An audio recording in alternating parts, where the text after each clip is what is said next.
नमस्कार दोस्तों, स्वागत है आपका लक्ष्मण के वीडियो ऐतिहासिक यात्रा में। आज मैं आपको कालीबंगा सभ्यता घाटी के बारे में जानकारी देने के लिए कालीबंगा लेकर आया हूँ। यह कालीबंगा का पुरातत्वीय संग्रहालय बना हुआ है जो 1983 में स्थापित किया गया था, जिसमें हड़प्पा स्थल पर 1961 से 1969 के बीच की गई खुदाई से प्राप्त सामग्रियों को रखा गया है। यह स्थान प्राचीन समय में चूड़ियों के लिए प्रसिद्ध था। इसमें मिली काली चूड़ियों की वजह से इसे कालीबंगा कहा गया। बंगा का अर्थ चूड़ी होता है, इसलिए कालीबंगा अर्थात काली चूड़ियाँ। कालीबंगा राजस्थान के हनुमानगढ़ जिले का एक प्राचीन एवं ऐतिहासिक स्थल है जो हनुमानगढ़ जिले की पीलीबंगा तहसील में आता है, जो हनुमानगढ़ जिले से 30 किलोमीटर की दूरी पर स्थित है और पीलीबंगा शहर से 5 किलोमीटर की दूरी पर स्थित है। यहाँ हड़प्पा सभ्यता के बहुत दिलचस्प और महत्वपूर्ण अवशेष मिले हैं। कालीबंगा एक छोटा नगर था। प्राचीन सरस्वती नदी घाटी वर्तमान में घग्गर नदी का सेक्टर है में सिंधु सभ्यता से भी प्राचीन कालीबंगा की सभ्यता पल्लवित व पुष्पित हुई है।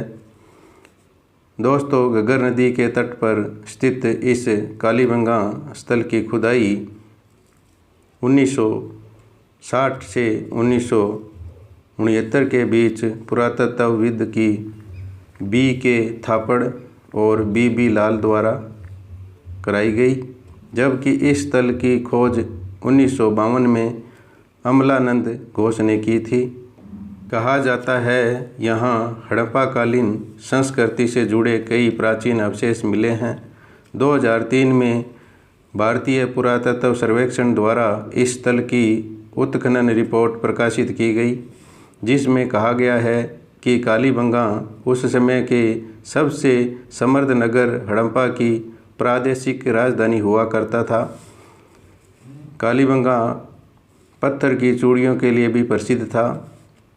राजस्थान के इस प्राचीन स्थल में हड़प्पा काल के कई अवशेष मिले हैं, जिसमें पत्थर की चूड़ियाँ भी शामिल है। कहा जाता है उस समय यह स्थल चूड़ियों के लिए काफ़ी प्रसिद्ध था। यहाँ खुदाई के दौरान पत्थर और मिट्टी से बनी चूड़ियाँ बरामद की गई। माना जाता है कि यहाँ प्राप्त काली चूड़ियों की वजह से ही इस स्थल को कालीबंगा कहा गया। साथ ही यहाँ हड़प्पा कालीन की मिट्टी के खिलौने, मवेशियों की हड्डियों के अवशेष, बैलगाड़ी व पहिए खुदाई के दौरान मिले हैं, जिससे पता चलता है कि यहाँ के लोग खेती करना जानते थे, साथ ही मवेशियों को भी पाला करते थे। यहाँ खुदाई के दौरान सुरक्षा दीवार के घिरे 2 टीले भी मिले हैं, जो हड़प्पा व मोहनजोदड़ो की तरह दिखने में हैं। इस प्राचीन स्थल को लेकर कुछ विद्वानों का तर्क है कि यहाँ कभी सिंधु सभ्यता की तीसरी राजधानी हुआ करती थी। पुरातत्व सर्वेक्षण से पता चलता है कि यहाँ कच्ची ईंटों की किलेबंदी भी की गई थी, जिसके उत्तर में प्रवेश द्वार था।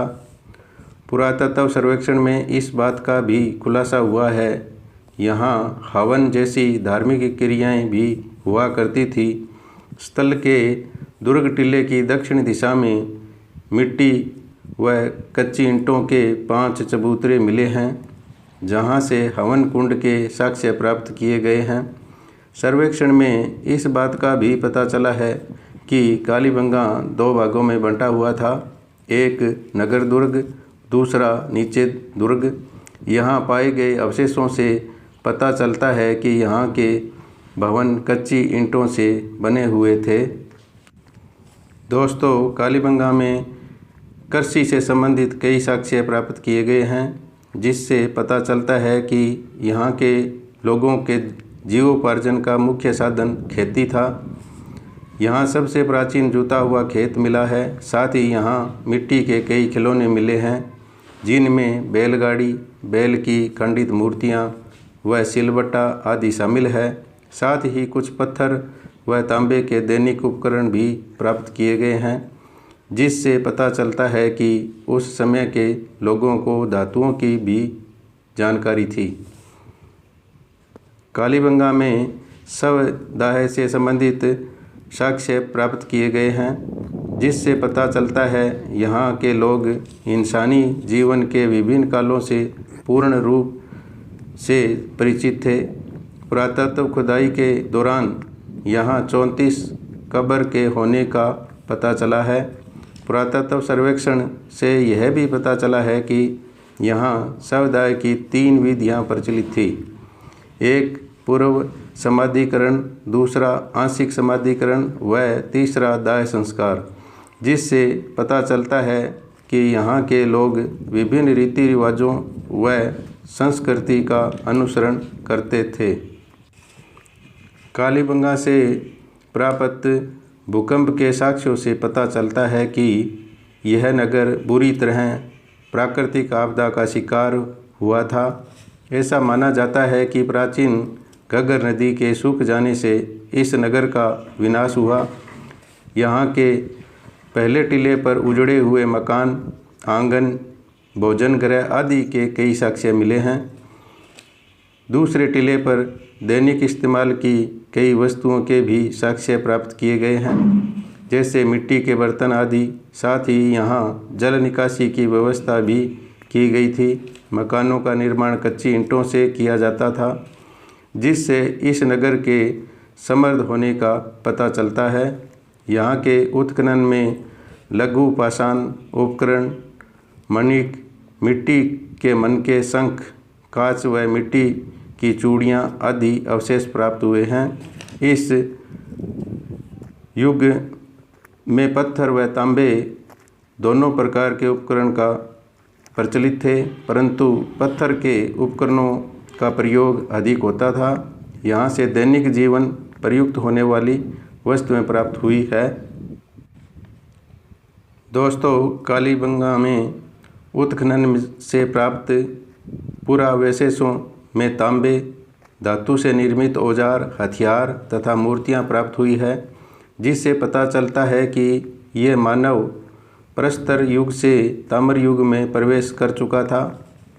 कालीबंगा से सेल खड़ी की मुहरें और मिट्टी की छोटी मुहरें महत्वपूर्ण वस्तुएं प्राप्त हुई है। मिट्टी की मुहरों पर सरकंडे के छाप या निशान से यह लगता है कि उनका प्रयोग पैकिंग के लिए किया जाता रहा होगा। कालीबंगा से हड़प्पा सभ्यता के मिट्टी पर बनी मुहरें मिली है, जिन पर वृषभ व अन्य पशुओं के चित्र व सैंधव लिपि से मिलती जुलती लिपि में अंकित लेख है, जिन्हें अभी तक पढ़ा नहीं जा सका। वह लिपि दाएं से बाएं लिखी जाती थी। एक शिल पर किसी आराध्य देव की आकृति है। कालीबंगा से प्राप्त मुहरें मेसोपोटामिया की मुहरों जैसी है। यहाँ पर प्राप्त पत्थर से बने बाट से पता चलता है कि यहाँ का मनुष्य तौलने के बाट का उपयोग करना सीख गया था। मुहरों एवं तौल के बाट से पता चलता है कि यहाँ के लोग व्यापार भी करते थे। जो संग्रहालय बना हुआ है, उस संग्रहालय में स्थित गैलरियों में पड़े पूरा अवशेष आज प्राचीन सरस्वती नदी के किनारे बसी हजारों वर्ष पुरानी सिंधु घाटी सभ्यता के इतिहास की गाथा सुनाते हैं।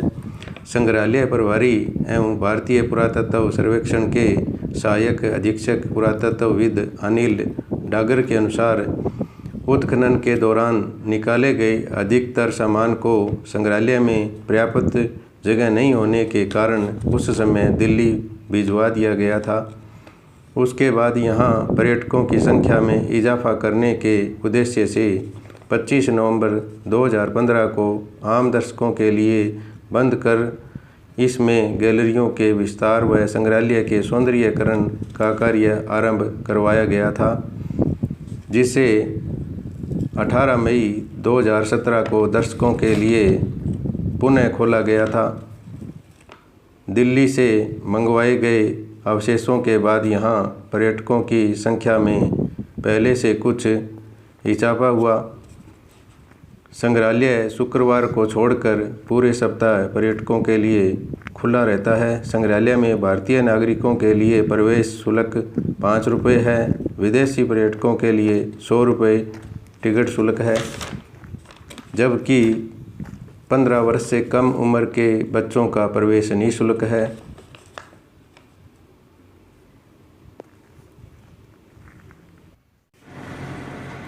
पुरातत्व विभाग द्वारा इसके चारों तरफ लोहे की रेलिंग लगा के इसको कवर किया हुआ है।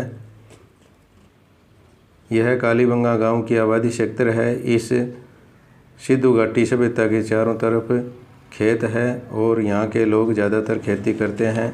आशा करता हूँ कि आपको यह वीडियो पसंद आया होगा।